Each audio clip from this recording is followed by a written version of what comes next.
It is a pleasure to have you again on my YouTube channel, and my name is Eyewitness Susan, and I'm going to take you through information sources.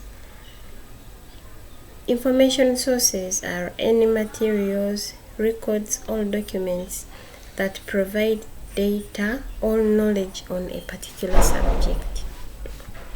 Meaning the information sources, in simple terms, they are the sources of information. Where are you acquiring the information? On which ground, on which basis are you providing the information? Then these sources serve as a foundation for research, inquiry, and decision making across all academic, professional, and so on. We use the information sources while carrying out research. Where are you getting your information? Is your information from a given book? Is it from a given article? It is very important to note that. Then we have the types of information sources, where we have the primary sources as well as the secondary sources. When we look at the primary sources, a primary source is a direct or first-hand piece of evidence created at the time of the event or by someone who directly experienced the event or phenomenon. A primary source, it is primary, it is the first-hand information that you get, and it can be when it occurred within a given period of time or by someone who directly experienced the event or phenomenon.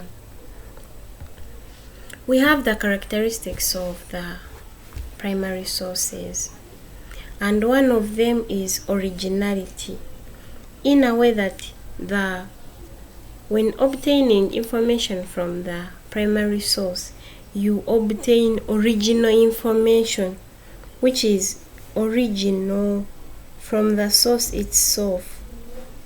Then the other one is raw data.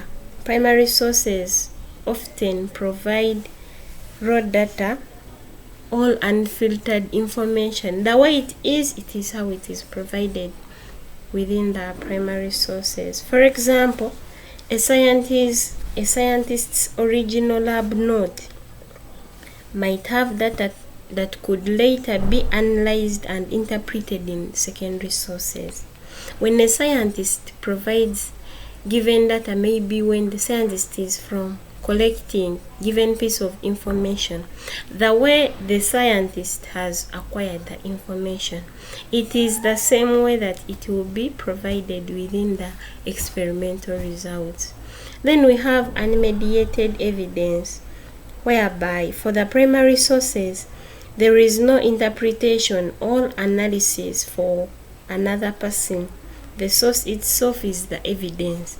The source from which you've obtained the information, when it is the primary source, that is it. That is the evidence.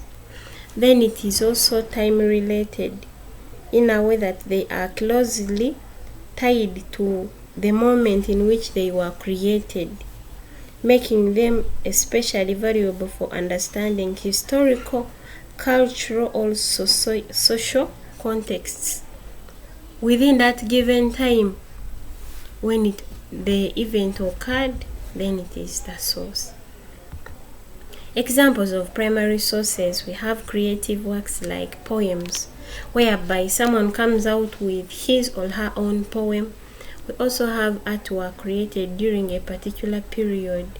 We have artifacts, e.g. tools, clothing, architecture, and buildings.